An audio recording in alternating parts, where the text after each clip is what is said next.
I don't have enough time is the number one challenge my clients tell me about when they're trying to achieve their goals. I always point out, actually, you have enough time because time is finite. What you actually need to think about is the choices you need to make about what it is you're doing. What are your priorities?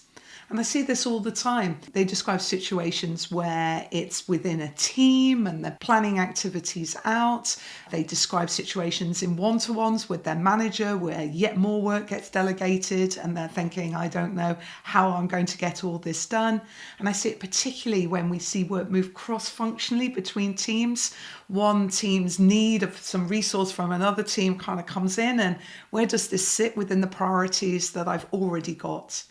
The result is often overwhelm. The feeling that there's just too much to do and that we're never doing a good job. And yet, if we make the choices and get really clear on our priorities, and that is agreed with those that we work with, we can achieve a sense of calm and control, which is a fantastic thing to have in this incredibly busy world of work that we're in now. My name is Helen Bryant. I'm a coach and a trainer. I focus on management, leadership, and collaboration skills to help you thrive in this crazy hybrid world in which we're now working. Now, by the end of this video, you will be clear on 5 steps that can help you think through and prioritize your work and bring that clarity and calm to you. When I think about priorities, I think back in the day when I was in a corporate role and I was head of customer marketing for a confectionery company. And one of our roles and responsibilities was to manage the activity plan, which meant that marketing would be bringing up, this is the activity that we would like the sales teams to do. And the sales teams would agree to which activities they were going to do. And it was an activity of prioritization and alignment. It was also nearly always felt a little bit uncomfortable because we were making choices. Now, at one point, I distinctly remember that we had the priorities at the top of this activity plan, 3 priorities by channel, nice and clear. But what we would also always get was requests for more. Can we just add in this? Now, the thing that we were assessing when we were setting up these activities is, do we have enough resource? Do we have enough time? Do we have enough budget to achieve these activities? And in certain channels, so for example, if you were dealing with a grocery account, the salesperson would be talking and interfacing with their buyer all the time. They would have frequent meetings, they would be on email, and there was the opportunity to always add in some more ideas for activity. But at the other end of the spectrum, if the sales teams were calling on, say, one independent store, they would often be selling to the buyer at the counter. They would have perhaps 5 minutes. One thing was all that they could do. But even though we knew these capacity constraints, still there was a desire to please, to add more in. And in fact, the real strength came in being able to have the more difficult conversations around which things are the most important, and then make sure that we did those things really, really well. So if we want to get to that place of clarity and alignment, what do we have to do? Well, there are 5 steps. The first, you have to recognize that it's a choice. And if it is a choice, there's often a rub. So we're under pressure, we want to please, we want to achieve the business results. And to be honest, the leaders of an organization are bound to keep putting more and more things that they would like to do in because everybody is under pressure to achieve. However, it is important that leaders of a business do prioritize and make those choices.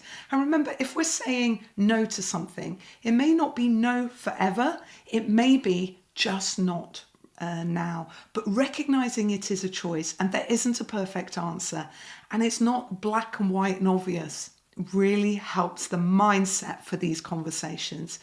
You know then that people will come to this decision making with the best of intents. And if we do that, it makes it a much better environment for decision making.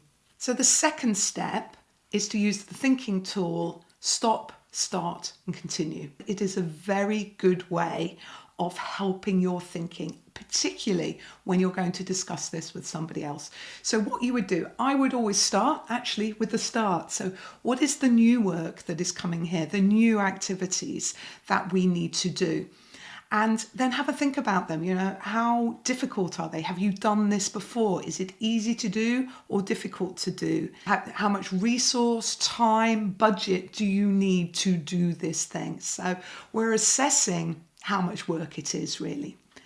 Once you've got that on your list, now look at what you need to continue doing. So this is all the work that you're already doing, and this can get quite long. But again, what you're assessing as you put these things out is capacity. How much time does this take? Is this just one person in your team that does this distinct job, that if they don't do this bit of your working process will wobble over? So really think through what's on your continue. And then look at what you could stop. Now, everybody hates the stop. Nobody wants to put anything on the stop because we can do, or we want to achieve everything. But this is where your decision making comes into play. Now, you may look at your continue list and have to move things off your continue list into there. But this is the act of decision making, prioritizing things into an order. Now, ultimately, whenever you're working on something, I would always say no more than 3 big priorities. Any more, it's now a to-do list. So knowing what they are, having that clarity is absolutely essential. The next step, step 3, is about alignment. So when do these moments happen? They happen in one-to-ones. I am a massive advocate of one-to-ones as part of your standard operating system for any manager and their direct report. And our priorities should be a discussion point at each and every one-to-one, just to keep that alignment, because things change fast. And as a consequence, that's where you're just getting that connection. Another moment that you may well be doing it is in a project meeting or a team meeting when you're looking at your work coming up for the next quarter. So thinking about it in timeframes, you should know your priorities for the year, how that comes down to this quarter, how this quarter comes down to this month, how this month comes down to this week, and how this week comes down to today. And if you have that clarity of priorities and they all fit together, you know you as an individual, but both you, your team are super aligned. Now, as I said, this is a key way in which managers and leaders need to be managing their team, part of their hybrid management operating system. Now, I have a download that explains this in much more detail. It's called the Hybrid Blueprint, and it explains the skills and the ways of working that make a really big difference to improving productivity and teamwork within a hybrid work environment. And you can download it. The link is below. Okay, so we have recognized that it's a choice, we've done the thinking, and we have been aligning with our colleagues so that we are all clear on the same priorities. Step 4 is to confront the ambiguity.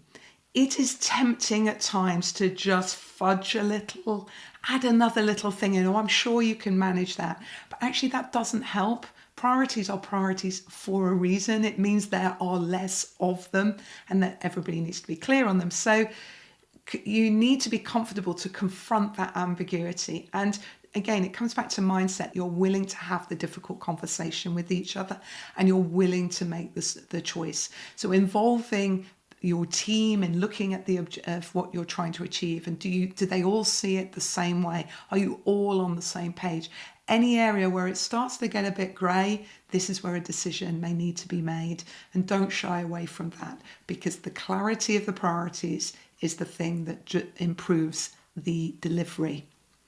Now, one thing that many of my clients tell me, all the way from more junior people to right at the top of the organisation, is a nervousness of talking about priorities with their line manager. And there are a couple of tips that you can take on board that I think can help here. The first is you're bound to feel a bit uncomfortable. Of course we feel nervous because we are about to challenge someone who may have a say over us. So we don't want to rock the boat. We want to be seen as can-do people. So you will be feeling a bit nervous. But the second part of that is you need to be proactive and have that discussion. And the way to do that is to use the stop, start, continue thinking tool first.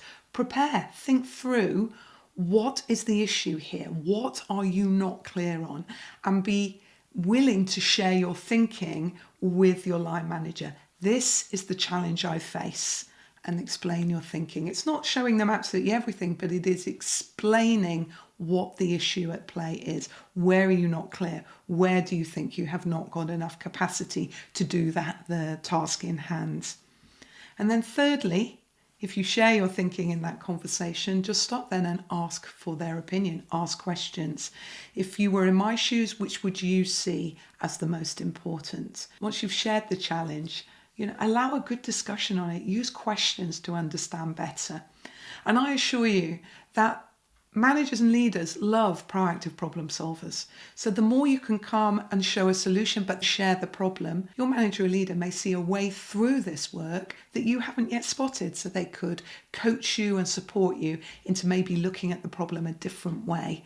But the conversation, the more open you make it, and the more solution orientated you make it, the better. So there you go, 5 steps to help you make better priorities. 1, recognize there's a choice and be prepared for the thing you're not doing or deprioritizing it, because there's no perfect answer, but there is enormous value in the clarity that you get. 2nd, use the thinking tool stop, start, continue to help you work through the different work that's coming in and prioritize it. 3, seek alignment with your manager or your team so that you all see the world the same way and those priorities are crystal clear to everybody. 4, don't shy away from ambiguity. Really make a choice. Active decision making in making priorities makes a massive difference. And 5, if you need to have a conversation with your manager, be proactive and have that conversation. Use the stop, start, and continue thinking tool to share your thinking on why you think your priorities as they are, and be prepared to feel a little nervous and then ask their opinion. Seek clarity through questioning.